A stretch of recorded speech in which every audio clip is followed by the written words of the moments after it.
நமஸ்காரம். 1000 நாமங்கள் 1000 கதைகள் 285வது திருநாமம் பானவே நமக. பல நூற்றாண்டுகளுக்கு முன்பு பிரம்மாவின் தலைமையில் தேவர்களும் முனிவர்களும் கும்பகோணத்தில் தங்கியிருந்து தவம் புரிந்தார்கள். அப்போது ஜலந்தரன் என்ற அசுரனின் தலைமையில் வந்த அசுரர் கூட்டம் தவம் புரிந்து கொண்டிருந்த தேவர்களையும் முனிவர்களையும் துன்புறுத்தியது.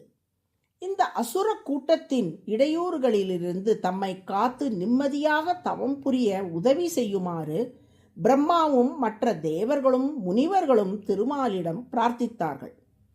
அப்போது அவர்கள் முன் தோன்றிய திருமால், என் கையில் உள்ள சுதர்சன சக்கரம் எனது மறுவடிவம் ஆகும்.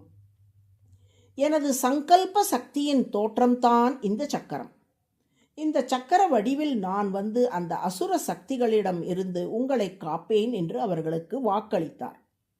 அவ்வாறே திருமாலின் சுதர்சன சக்கரம் புறப்பட்டு வந்து ஜலந்தரனையும் அவனை சேர்ந்த மற்ற அசுரர்களையும் அழித்தது. அனைவரையும் அழித்துவிட்டு காவிரி கரையில் தவம் புரிந்து கொண்டிருந்த பிரம்மாவின் கையில் வந்து விழுந்தது. 8 திருக்கரங்களில் 8 ஆயுதங்களுடன் காட்சி தந்த அந்த சக்கரராஜனை கும்பகோணத்தில் காவிரி கரையில் பிரம்மா பிரதிஷ்டை செய்தார்.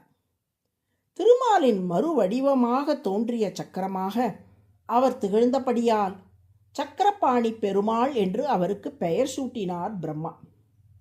சுதர்சனவல்லி விஜயவல்லி நாச்சியார்களோடு சக்கரபாணி பெருமாள் குடந்தையில் கோவில் கொண்டார். இந்த சக்கரபாணி பெருமாளிடமிருந்து வெளிப்பட்ட ஒளியானது சூரிய ஒளியையே மிஞ்சும்படி இருந்தது. அதனால் சக்கரபாணி பெருமாளின் மேல் பொறாமை கொண்ட சூரியன் தனது ஒளியை கூட்டினார். அதனால் சூரியனிடத்திலிருந்து உண்டான வெப்பம் பூமியை சுட்டெரிக்க தொடங்கியது. இந்நிலையில் சூரியனின் கர்வத்தை அடக்கவும் மக்களை சூரியனின் வெப்பத்திலிருந்து காக்கவும் விழைந்த சக்கரபாணி பெருமாள் ஒட்டுமொத்த சூரிய ஒளியையும் தன்னுள் உள்வாக்கி கொண்டார். அதனால் தனது ஒளியை இழந்து இருண்டு போன சூரியன் பிரம்மாவின் உதவியை நாடினார். நீ சக்கரபாணி பெருமாள் மேல் பொறாமை கொண்டதன் விளைவாக இந்த ஒளியை இழந்து விட்டாய்.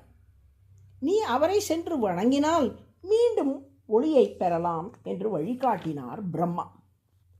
பிரம்மாவின் அறிவுரைப்படி சூரியனும் குடந்தைக்கு வந்து சக்கரபாணி பெருமாளிடம் சரணாகதி செய்து சுதர்சனவல்லி விஜயவல்லியோடு கூடிய சக்கரபாணி பெருமாளை வழிபடவே சூரியன் இழந்த ஒளியை மீண்டும் வழங்கினார் சக்கரபாணி பெருமாள்.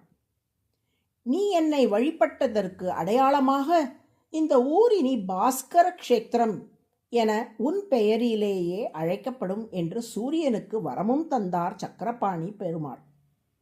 இன்றும் கும்பகோணம் சக்கரபாணி கோவிலில் பெருமாளின் கருவறைக்கு 2 வாசல்கள் இருப்பதை காணலாம். அவற்றுள் வடக்கு புறமான வாசல் உத்தராயண வாசல் என்றும் தெற்கு புறம் உள்ள வாசல் தட்சிணாய வாசல் என்றும் அழைக்கப்படுகின்றன. சூரியன் வடதிசை நோக்கி பயணிக்கும் 6 மாத காலமான உத்தராயணத்தில், அதாவது தை முதல் ஆனி வரை உத்தராயண வாசல் வழியாகவும், தென்திசை நோக்கி பயணிக்கும் 6 மாத காலமான தட்சிணாயனத்தில், அதாவது ஆடி முதல் மார்கழி வரை தட்சிணாயன வாசல் வழியாகவும் வந்து சக்கரபாணி பெருமாளை வழிபடுவதாக ஐதீகம்.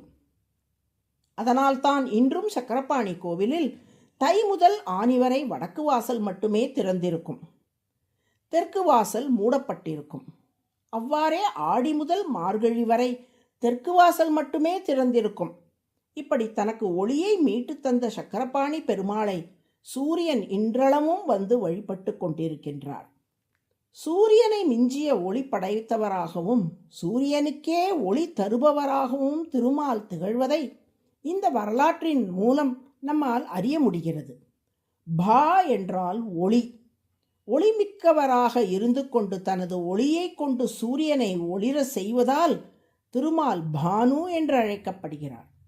அதுவே சஹஸ்ரநாமத்தின் 285வது திருநாமம்.